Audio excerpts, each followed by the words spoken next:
Hello friends, welcome back to my YouTube channel. আজকে হলো শুভ মহানবমী। তো শুভ মহানবমীর অনেক অনেক শুভেচ্ছা, অভিনন্দন সকলকে। আশা করছি সকলেই খুব ভালোভাবে মজা করে পুরো পুজোর কটা দিন কাটিয়েছো। আমিও ভালোই কাটিয়েছি। তো আজকে হয়তো তোমাদের কাছে আমার গলার আওয়াজটা একটু অন্যরকম লাগতে পারে, কারণ আমার শরীর খুব খারাপ। কিন্তু যেহেতু আজকে নবমী, কালকে তো মা চলেই যাবে না, তার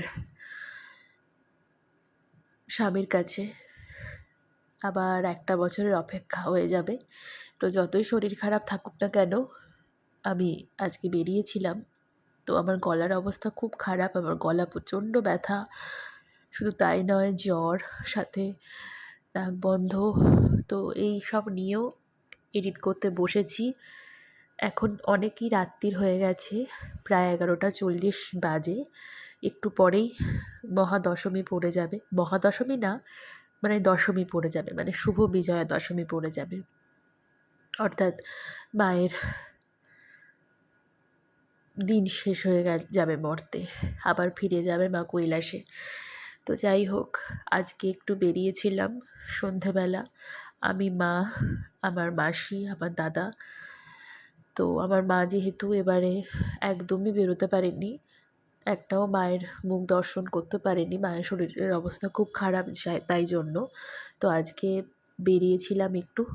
তো আমাদের এখানে একটা খুব ভালো পুজো হয়েছে, সেটা হচ্ছে পানশিলায় শ্রী চরণেষু থিম হয়েছিল, অর্থাৎ পিতার ওপরে আর কি। মানে একটা সন্তানের জীবনে পিতার যে, মানে বাবার আর কি, পিতা বা বাবা যেটাই বলি না কেন, তার যে কতটা অবদান থাকে সেই উপরেই থিম করেছিল আমাদের পানশিলা ঠাকুরবাড়ি।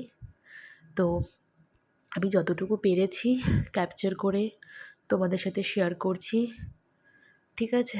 তো আমি আর বেশি কথা বাড়াবো না, তো তোমরা দেখতে থাকো। আরেকটা দেখতে পাবে, সেটা হয়েছিল রবীন্দ্রনাথ ঠাকুরের সহজ পাঠের ওপরে একটা প্যান্ডেলের থিম দেখতে পাবে, সেটাও হয়েছিল আমাদের সোদপুরে, ওটাও খুব ভালো হয়েছিল। যাই হোক, তো আমার এইবারের পুজোতে, অর্থাৎ 2025 সালের পুজোতে, মানে পুজোয় প্যান্ডেল হপিং আমার এখানেই শেষ হয়ে গেল। তো তোমরা দেখো, আশা করছি ভিডিওটা ভালো লাগবে। যাই হোক, আমি আর বেশি বকবক করব না। তো তোমরা অবশ্যই লাইক করো, কমেন্ট করো, শেয়ার করো, সাবস্ক্রাইব করো আমার চ্যানেলটা। তো আমি আগে থেকেই অ্যাডভান্স সবাইকে শুভ বিজয়া দশমীর শুভেচ্ছা জানিয়ে রাখলাম, ঠিক আছে? তো চলো, আমি আর কথা বেশি বাড়াবো না।